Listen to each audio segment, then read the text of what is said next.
Aloha, Namaste, and welcome to this edition of the Dass Webcast series, streaming to you live from Maui, brought to us by the Love, Serve, Remember Foundation and ramdass.org. Just a couple announcements before we get started.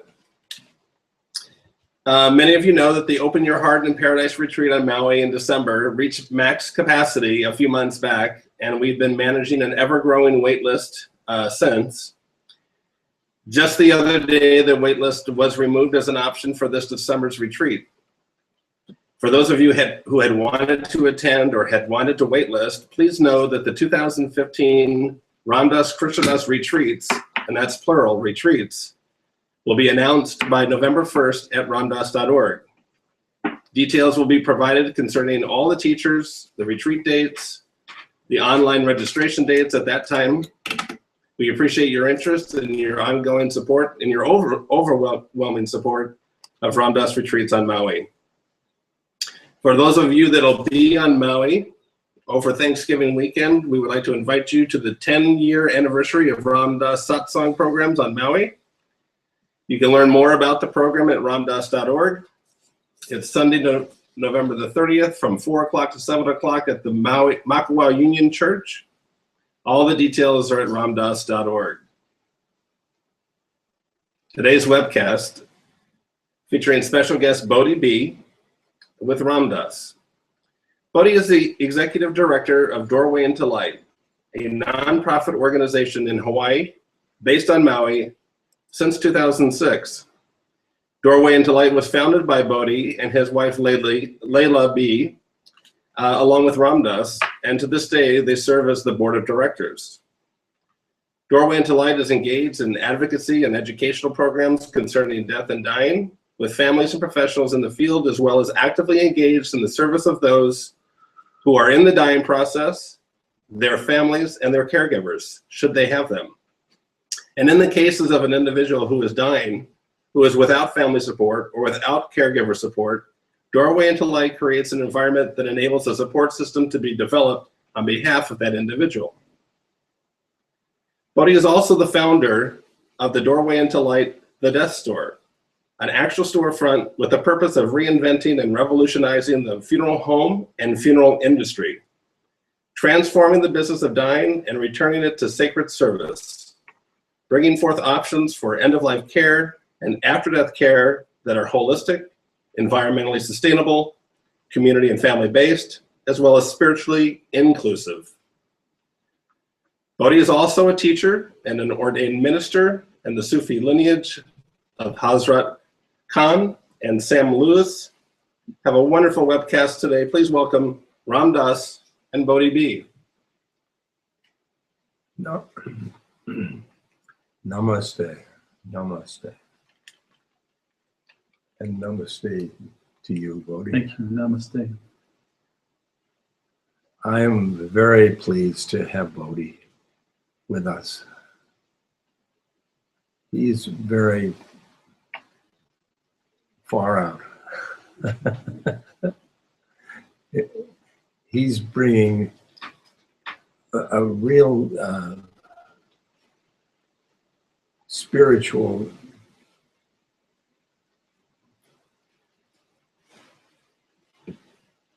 spirit to death. And I think we'll have in Maui will be a wonderful, wonderful facility for death. Well, Hello. Thanks for having me on your show.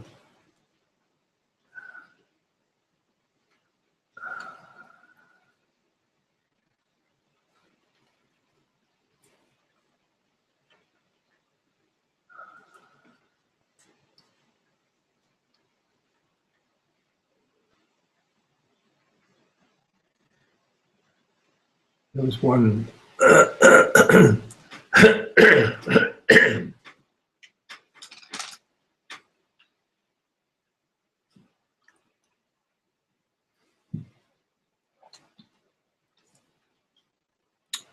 one funny story about,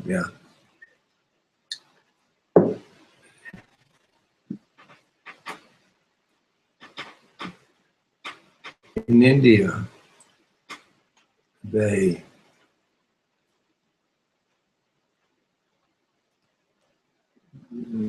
feel that they're people as souls. And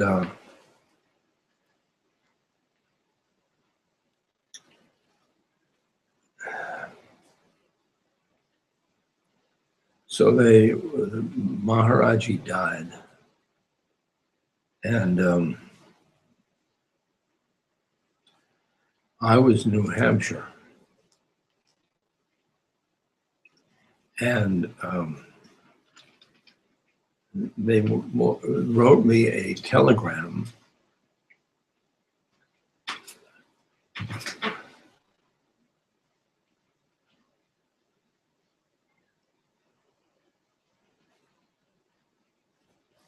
they said that Maharaji dropped his body. And the telegram came to the house when I was in the city, and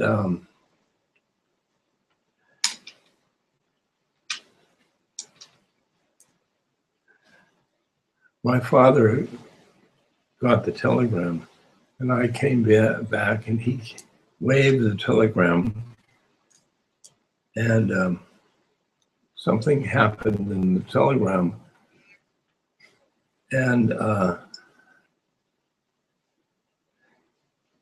he said, your guru dropped his bojai. And I didn't know what he was talking about.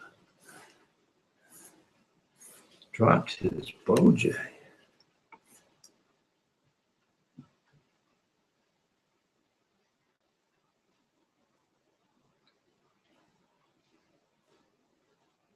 And then the next day it was clarified. Dropped his body. That is, the soul drops his body. Yeah.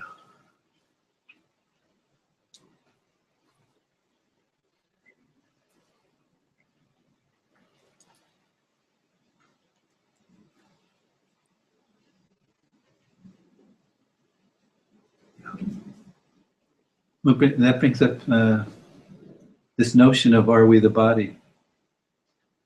And for a long time, it seemed to me that I could say, no, we're not the body. And I have a different view now, because if we see the view and are out to embody the view that we're everything, that we're the entire unity, then why would we not include the body in that unity? I would say we're not, this isn't all who we are. We're not just the body. But I wouldn't disown it and say we're not the body. Uh-huh. Where is the soul? Do we have one, or does it have us? Or?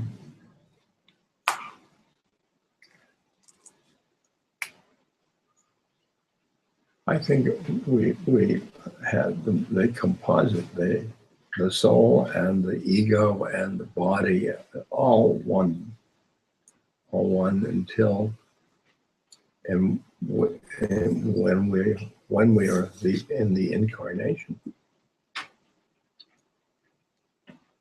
But at death, the soul leaves the body, leaves it behind. Maybe so. Maybe so. I don't know. I don't know. if the soul is God, and I would say that the soul is God expressing itself through us, but not just us, then where is it? Is it in the cells? Is it between the cells? Does it turn into everything? Or is it the specific thing that somehow goes somewhere as this separate identity, as the soul of this person? That I don't know. I like it. I like the I don't know. But I know we I try to stick to realization and embodiment and what resonates as true. So I don't know is answer to a lot of my questions. Well, I think that the soul resonates as true in me, for me. I'm there with you. I'm a soulful person. Yeah. I eat soul food and and in the work, in the Sufi work, I mean, that's really about bringing the soul forth through the personality and refining the personality to become a vehicle for the soul. What? Say that again.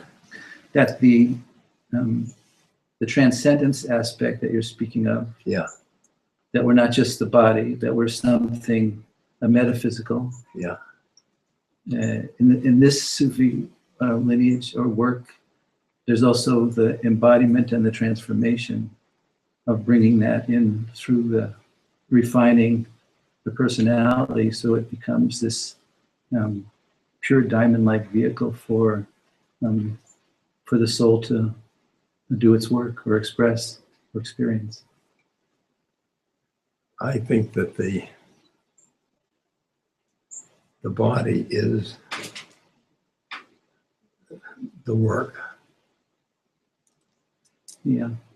So where this notion of we're not the body seems to show up in my work with dying people is when they say that they don't die, that it's just the body that dies. And I think, well, more than I think, what I see is that it's true we don't die, and it's true that we do. Yeah. That there is death. And it's not just physical death. What does die? Well, that's a very good question. If who we are in this incarnation is relationships. Well, wait a minute.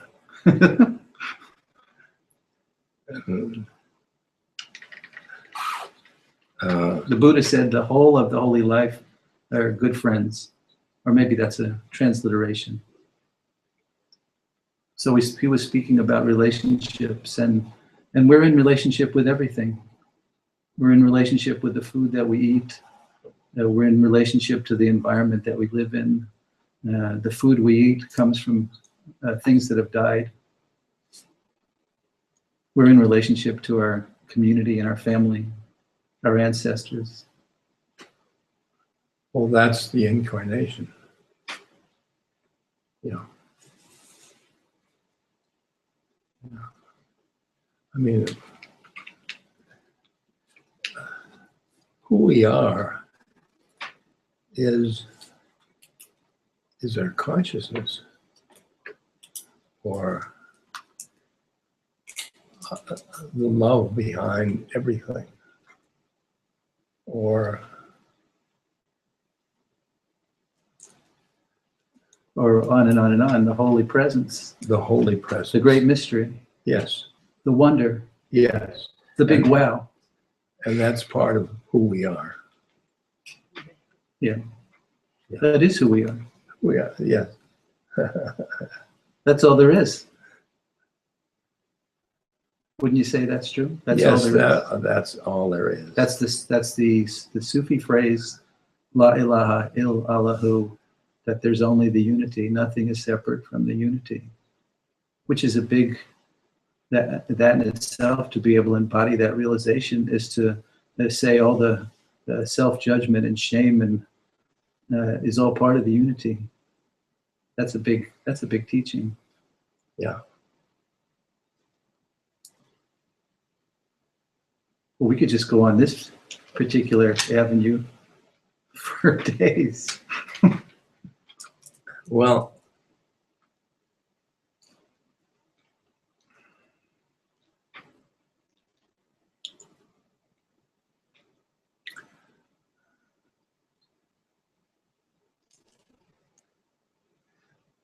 my conception of who we are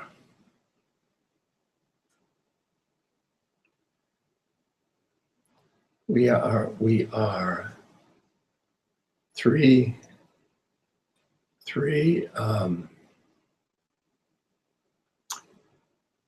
planes of consciousness. And one plane is this, all the relationships and stuff like that. And the next plane is the individual soul that reincarnates and does all those things. And that's still individual. That the Buddhists don't like that at all. And then the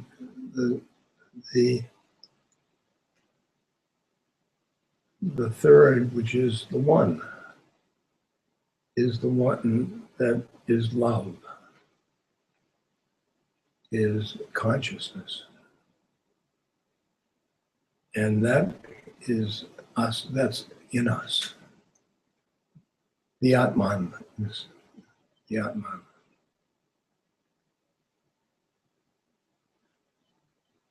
So I talk to my guru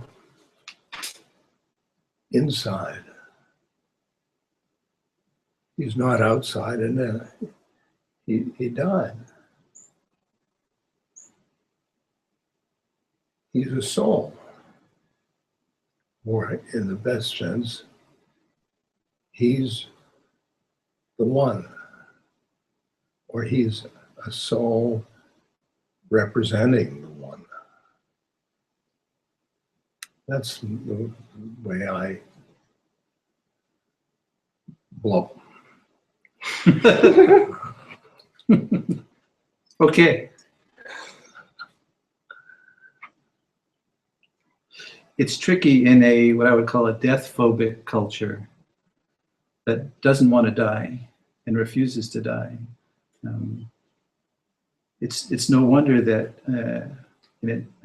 that you don't die, right? You have eternal life is so easily embraced by people that don't believe in death or don't want to die. And it becomes problematic when people are dying.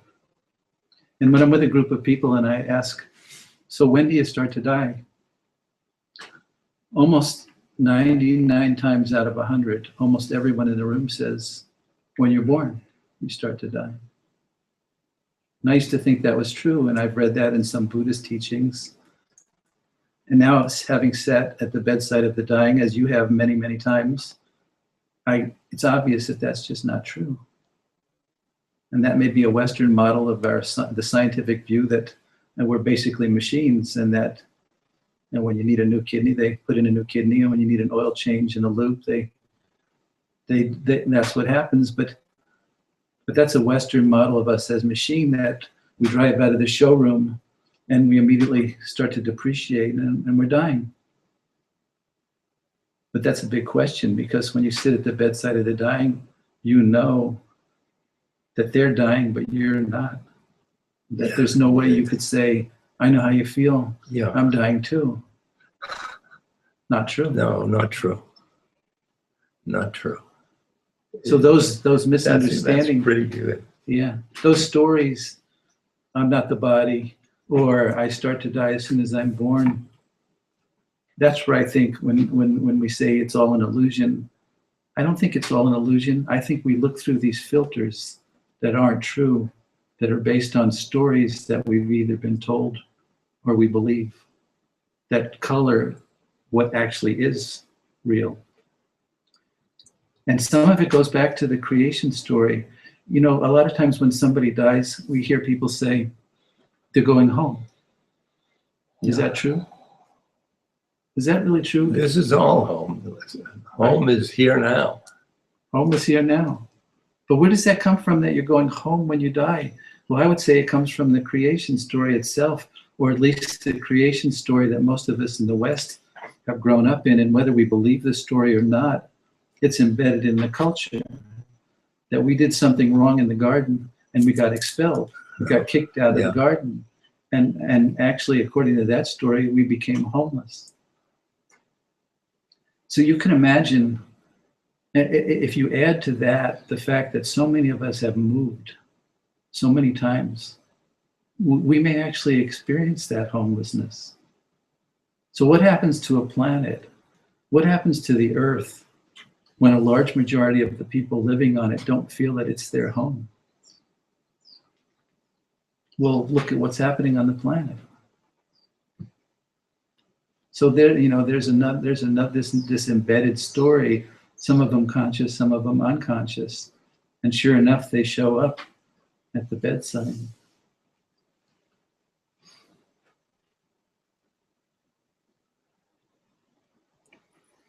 And probably just like you, we've seen so many people who are actively dying that don't want to die or refusing to die, want to live as normal a life as possible, which is really an absurd notion, and are backing into their own dying.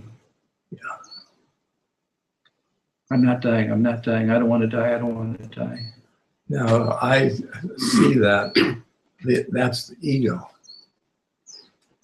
It's part of the mind. It's mind. Thinking that who we are, the totality of it, is going to die. Yeah.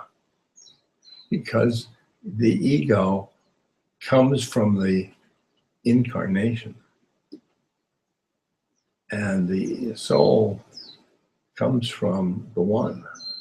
Well, we have to be careful about this word ego, because now what a lot of us have done have turned the ego into the bad guy, that there's something wrong with us. And actually, we could go back to the creation story. There was original sin. There was something wrong with us. We did something wrong. So now in this part of the time of life, a lot of us have turned the ego into the part that still there's something wrong with us. We're not good enough. There's something wrong with us. And I don't see it that way. And I don't see that this particular Sufi lineage sees it that way, that if it's all in unity, then the ego is not separate or outside of that unity. No, yes. And that the ego is our particular viewpoint that we're given to work through our karma and basically become that divine vehicle. That's right. Because you see it the way you see it, and I see it the way I see it, and there's room for everybody to see it the way they see it, because everybody's viewpoint is important and different and necessary. Yes. Yes. Yes. Yes. The ego is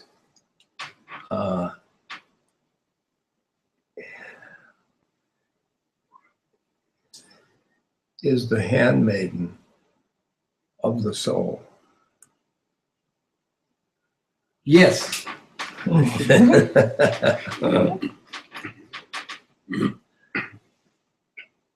And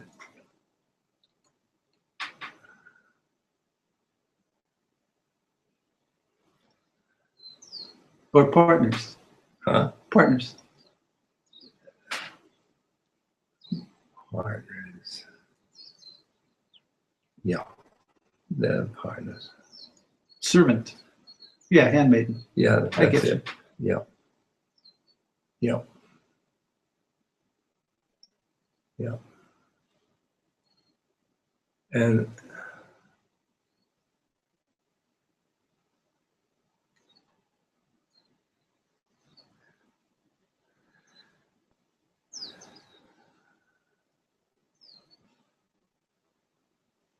my third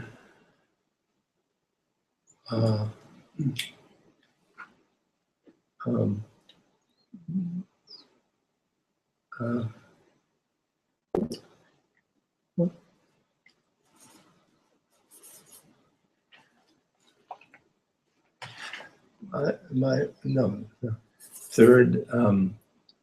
third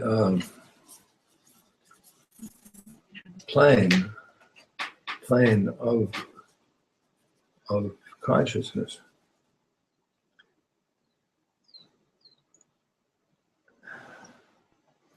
is love,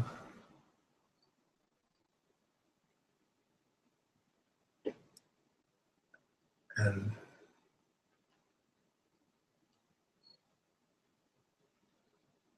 wisdom,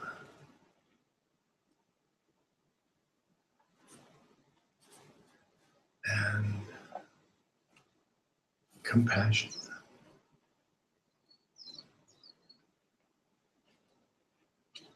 And peace and joy. You start to name things, you're bound to leave out a few. Yeah. Joy. Joy is the good one. How about suffering? Is that in there?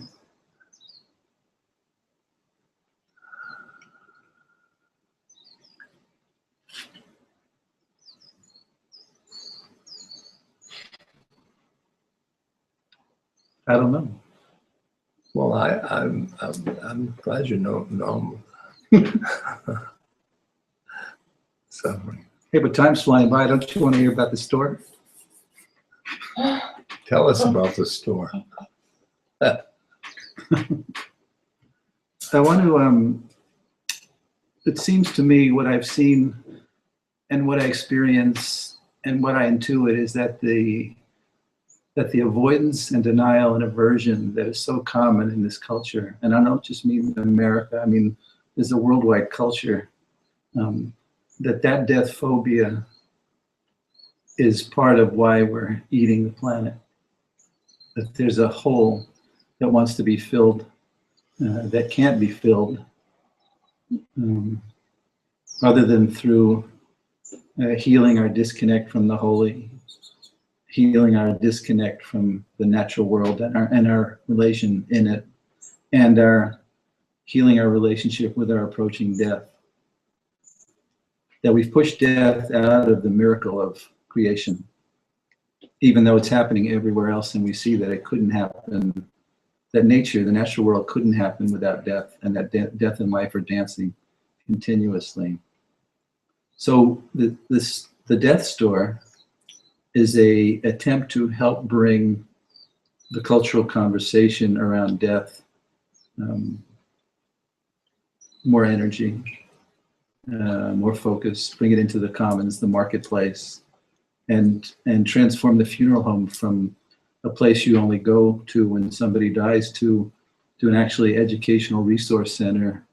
The store has a bookstore, a lending library, a reference library, all kinds of end-of-life counseling services, bereavement counseling, advanced directives counseling, and where it's moving to is a cafe, bookstore, funeral services and supplies as a meeting place for people to have the conversations and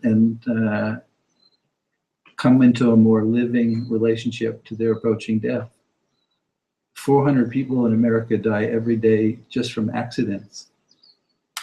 That means 400 people go to bed tonight not knowing that tomorrow they'll die. This is their last day alive. And we hear that statistic and we think, oh, okay, interesting. But we never think those 400 people are us. We think those 400 people are other people. Of course, I spoke to other people and they don't think it's them either. So it's that sense of assuming we have plenty of time. Yeah. So that's part of what the Doorway into Light's the Death Store is about. And I'm a funeral director, and we're the only nonprofit funeral home in Hawaii, and the first certified green funeral home in Hawaii. And I imagine the Death Store in every town in America to actually become a a presence, so that death has a presence in the village, where it does in almost every indigenous culture in the history of humans. We say, stop on by before you leave. Stop on by before you leave. And of course, people give me a number, and people give me a hard time. You can't call it the death store. I love what you're doing, but you can't call it the death store. And I mean, that's exactly the reason why it is the death store, because the word death itself still has a taboo around it. You know, you think, oh, if you think enough about death, you'll attract it, or some notion about the fear of the word itself. And we need to work on that. Yeah. Death is part of the miracle. It's part of a healthy life. Yes, it's the yes. culmination of a healthy life. Yes. And then, of course, where it really shows up is when children die, and people will say, what a shame they didn't get to live a full life. What does that mean? How do we know they didn't live a full life, even though they died at 10 or maybe 11? they just, yeah. You know, I mean, am I living a full life now? Yeah. I mean, there's so many issues here we can dance around, because the biggest issue now, and we're coming to a real civil rights. I think that one of the next big civil rights crises is when is enough enough? Who gets to decide when enough is enough? And what if I feel that I've had enough and I want to die? This isn't a life anymore. These are very big issues, and of course they're just increasing because the baby boomers are watching their parents die, and now they're watching their friends die, and they maybe are coming into acceptance that they're going to die. I tell people that sitting by a dying person is sadhana,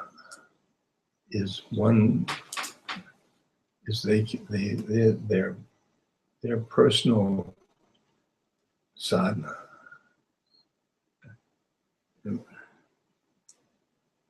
As you and I have done. Yeah, and I would say it's at least as important that dying people know that it's sadhana to actively engage in dying, and to bring yourself completely into facing forwards in your dying. Yeah. I think for the dying person, it's if they've had sadhana in their life, so they have gone into the soul, they will have a very easy time.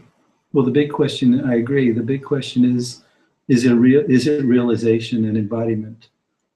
Is there a view that people who are on a spiritual path, is there a view that is real? And have they done the work to embody that realization of that view? I'm not. In other words, making a spiritual life real so that it shows up when things get rough. Yeah. So that there's so much embodiment and realization through the practice of sadhana. Yeah. That there is confidence in that showing up as a source of refuge, as a source of strength. Yeah. Otherwise, it's just bumper stickers and words you read in a book. Well. And the difference is, if there's real confidence, then that's gonna be way more powerful than hope and fear. Sure. Because we swing between hope and fear. Sure. So if something's really going to show up, the confidence, which I would say is the same as faith in this instance, is going to carry us. But people talk about conscious dying. And just like you said, if you haven't had a real practice that works, that is becoming real in your life. So you don't think this is it. And you don't think the thoughts are it. You don't identify with the thoughts. Yeah. If you actually have a living relationship with a greater sense of holy presence of who we truly are.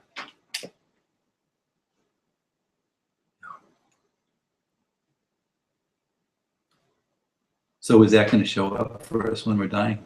Because if we want to have conscious dying, but we haven't lived that life, then I'd say conscious dying is like taking your college exams and studying for them on the morning of the exam.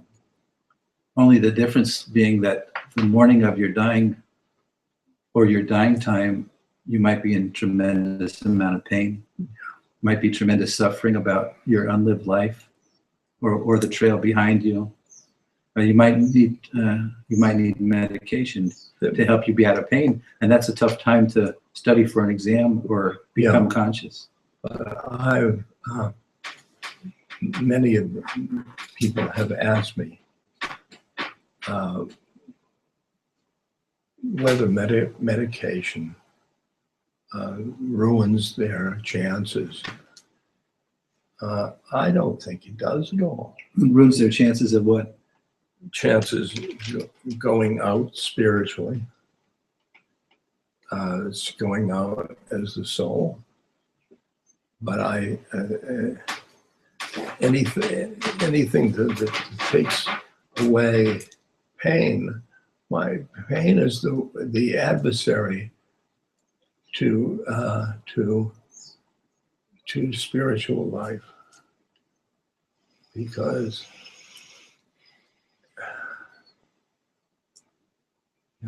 Because pain sucks. pain sucks. Yeah, The Dalai Lama said, it's a lesson. Yeah, it's not separate from the unity. Yeah.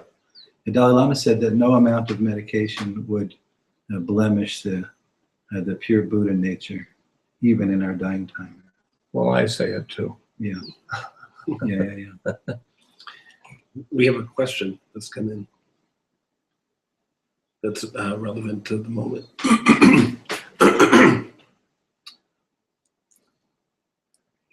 How can I be sure my desire to see someone before they die is wholesome, is sadhana, not based in my own fear of death? I feel so moved to see some of my friends who are near death, and I want to make sure it's not out of attachment, but out of something wholesome.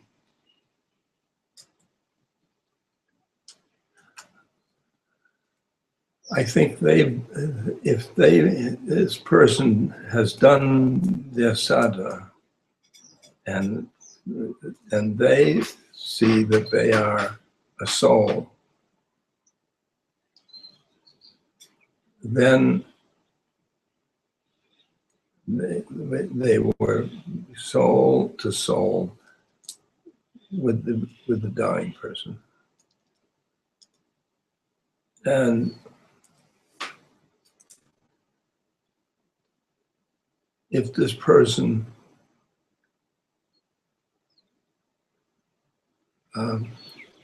clings to the ego and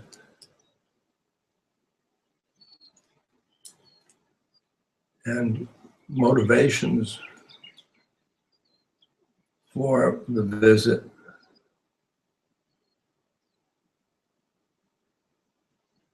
are attachments.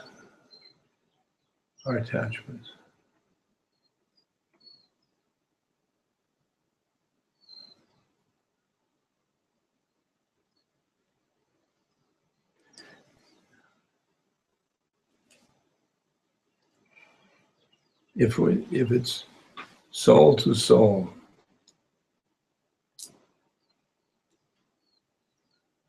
that's it. Or if this person has done their work, their spiritual work,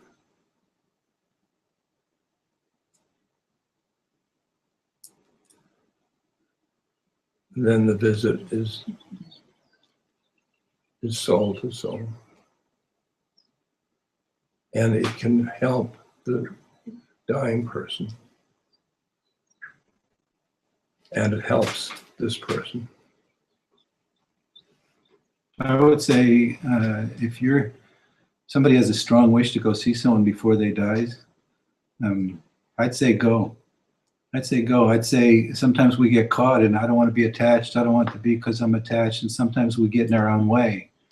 That kind of falls in the category of what happens when you have a real question about which way should I go, what's choice. So sometimes I like to let go of any answer or whatever I'm attached to or think I ought to do, and let it sit and see if I am attached and see if I can let go of that attachment. And if I get empty enough and sit in that emptiness, the right answer usually shows up. And I've met people who were really really sad that they didn't go on their initial impulse and go see grandma before she died, or go see their best friend. And I mean, imagine if every relationship you have, every time you see someone, you don't know whether you're going to see them again. And every conversation you have with somebody, you don't know if that's the last conversation you're going to have. And I've had some sad experiences myself, because the last conversation I had with somebody, or the last time I saw somebody, without knowing that was the last time, it wasn't left on the best note it could have been. So of course we want to clean all that up, and if there's work to do, and that's where I see a lot of the suffering show up when people are dying, is in relationships, is in the trail of unsaid and unexpressed feelings, and thank yous, gratitudes, forgivenesses. I'm sorry, please forgive me, I love you, I love you. That's where I see a lot of the suffering show up at the bedside.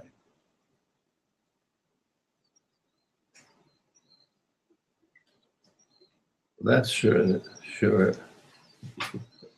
That's two answers. Thank you.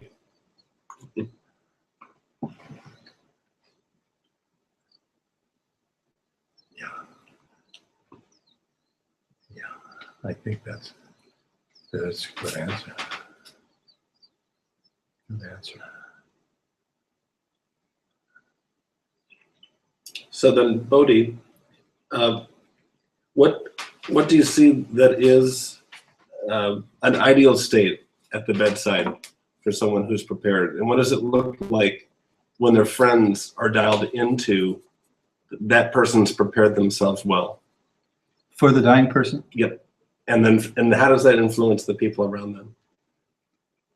So it looks to me there's three ways we see dying people, or we see people even if they're not dying. And one would be the materialistic view. And so then when you're walking down the street and you see people, if you're looking through the materialistic view, you see fat people and old people and young people and etc. And so when you walk into the room of a dying person, that's what you see. You see their symptoms. You see what's falling apart. And you say, how are you doing? If the dying person is also looking through the materialistic medical view, well, they start talking about their symptoms. So if the caregiver or the dying person sees themselves as the body through the materialistic view, that's the level that the conversation happens, and that's where the dying is happening. Now there's a psychological view. And you're a psychological person if you're walking down the street and you see people, and yes, maybe you see their fat people or their old people or their children or whatever it is, but then you say, well, that person looks depressed, or that person looks like they're really happy and joyful and something good's going on, and on and on and on. We start to look at the psychology, and we can start to read people quite well, and many of us are really good at reading the psychology of their suffering, because most everybody's got some kind of suffering going on. And you can start to read it. That's the psychology. So if you walk into a room of a dying person, or you're the dying person, that's the level that it's happening on. If you walk into the room, you see the suffering and the loss of bodily functions, or the loss of mental functions, the loss of their ability to connect with their families, the loss that they're going to die and be losing all of their life. Yeah. And the dying person is seeing the same thing, is viewing their own dying as a series of losses, losses, losses. And of course, loss and lose are one of the most common terms you hear in the world of death and dying, and especially in the world of grieving. Loss, loss, loss. So then if you see yourself as a soul, and you walk into the room of a dying person, and you look them in the eyes and you make contact with their soul. And I've had this experience where they actually took notice that somebody actually saw past the medical material and the psychological and actually saw them right in their heart. And sometimes that's what it takes to help the dying person themselves step into Yes, yes. recognizing that Yes, yes. there's a soul wearing this story, which looks like dying. Yeah, Something Yeah. like that. yeah. I had an experience with that. I was visiting AIDS patients, and I was a man visiting AIDS patients as my role, and they were role as AIDS patients, which is those roles they do. And I got to a room, and this was a very bad situation. The AIDS patient he had boils all over him, and his family wouldn't see him, and he had no money, and just bad puss. And I took the knob of the room before I was in the hall, and if I go in my role, there it's forcing him to his role, and it was like Superman is I was like in the telephone booth I could see that. and I was and I converted there, and I was a soul, and I walked into the room, and I said to him, "Hi, how's your incarnation going?" And we started at the soul level, and my incarnation, and we talked that way. We up leveled, but up leveling.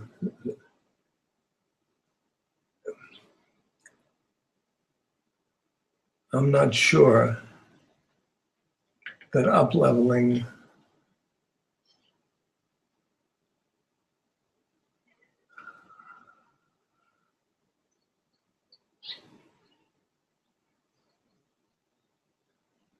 yeah.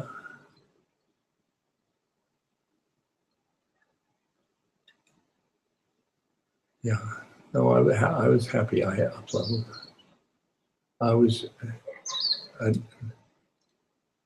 different plane of consciousness. We were both there. We were both there. Well, you made I have a quote of yours that's been part of the foundation of my work for years. The Ram Dass says, there are dying people and there are caregivers to the dying, and they're both engaged in the same work, the work of waking up. That's right. Which is exactly what you're speaking to, that we're not our roles.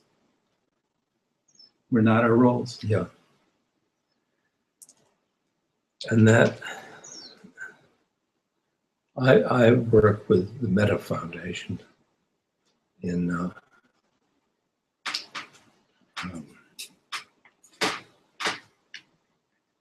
San Francisco, and they take people from all over the country, that want to sit with dying people. And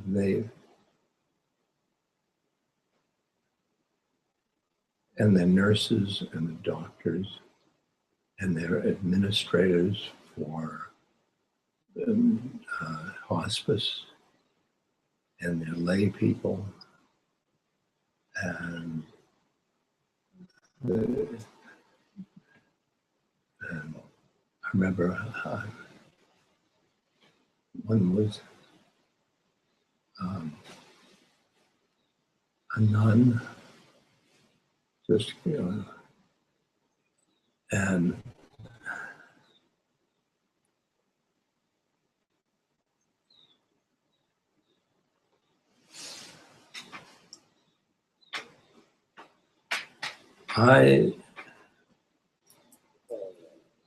I give them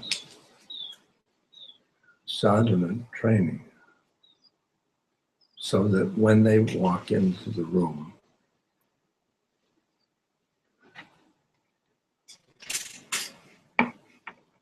they can be a soul. They can be identified with their soul. And then if the dying person looks to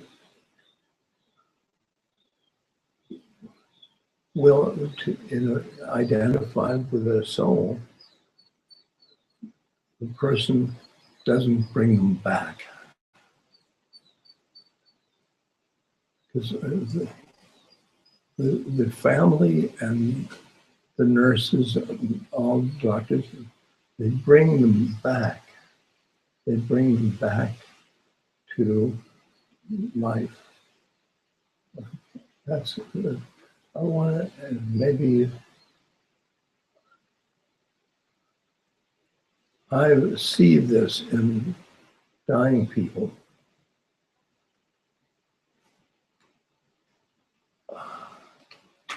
At the beginning of the dying person, dying, there's doctor saved me. Where are the pictures of my family? And the second part, you see, they're what do you see that? I do, but I wouldn't want to skip over. Sometimes there's a tremendous amount of work and sometimes hard work that the dying person needs and wants to do to complete their life. To complete their life. Yeah, in terms of outer unresolved work and inner unresolved work. Did I live a meaningful life? Yeah. Did I add to my community? Did I develop some confidence in a spiritual view that actually is showing up here as I'm dying? Did I tell my kids I love them enough? I see a lot of that unfinished business, and sometimes it looks like the dying person is in tremendous pain, and that's what it may look like. And sometimes what that actually is them engaging in that work on the inner planes. So to get from family photos on the wall to the big sometimes there's a lot of hard work. That's right, absolutely. And that the beginning of that time after death, the beginning, they look back of the after the incarnation, and they watch their children at play or something like that. After they die? Yeah. And is that like the lobby of the after death thing? yeah. But yeah.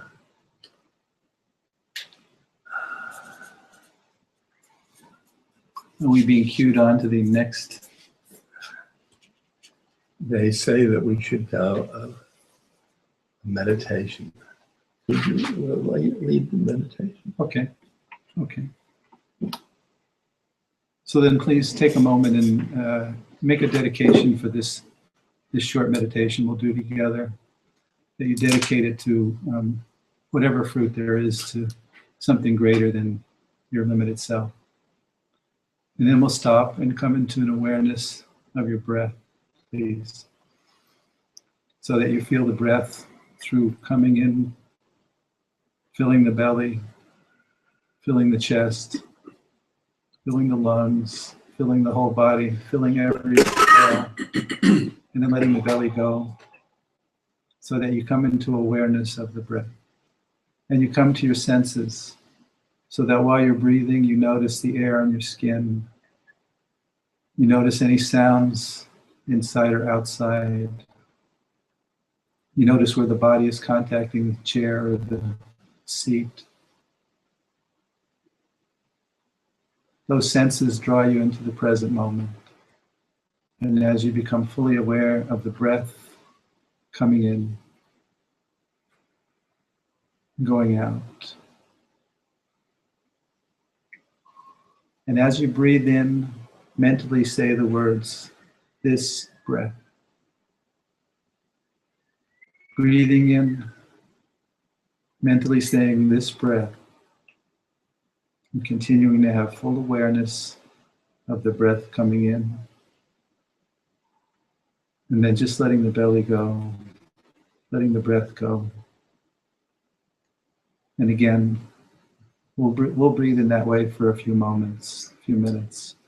Breathing in, mentally saying this breath. And anytime any thoughts arise, we notice that we're having thoughts. And once we notice we're having thoughts, we simply return to this breath.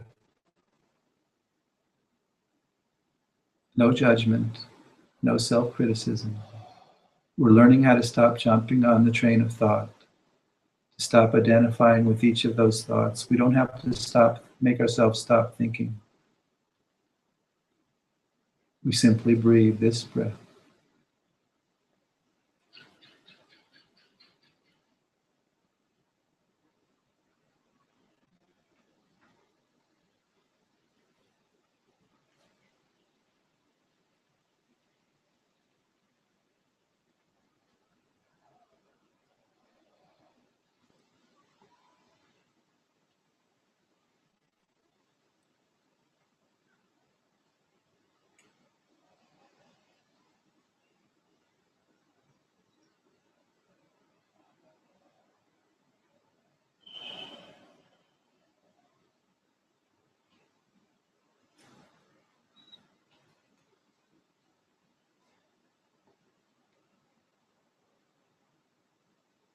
And now letting go of the practice, let the breath breathe itself.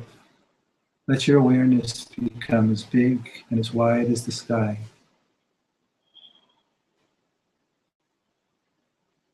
As light as the cloud, as grounded and solid as a mountain, as wide and as big as the sky. And see if you can rest your awareness in that place. So big, so wide.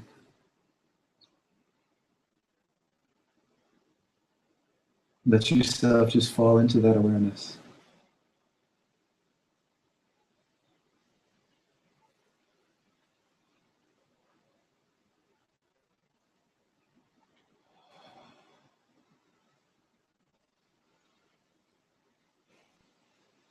And even if a thought arises, it's just a bird passing through the sky. You are the sky now.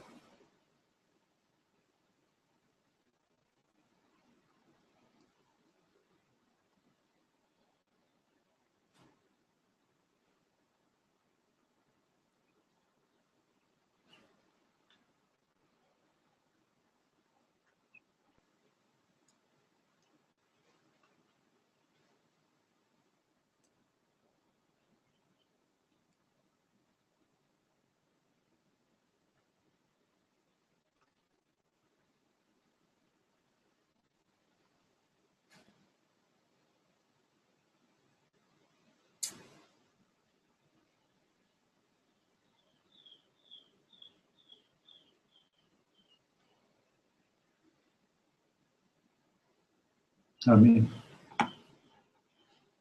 Thank you.